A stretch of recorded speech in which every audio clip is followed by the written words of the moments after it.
So yun mga idol, good evening po sa inyo.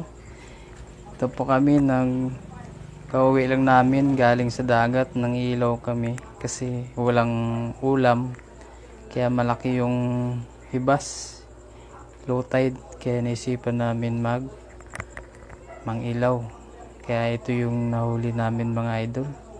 So pasalamat na naman tayo sa biyaya ng dagat dahil binigyan tayo ng pang ulam mga idol.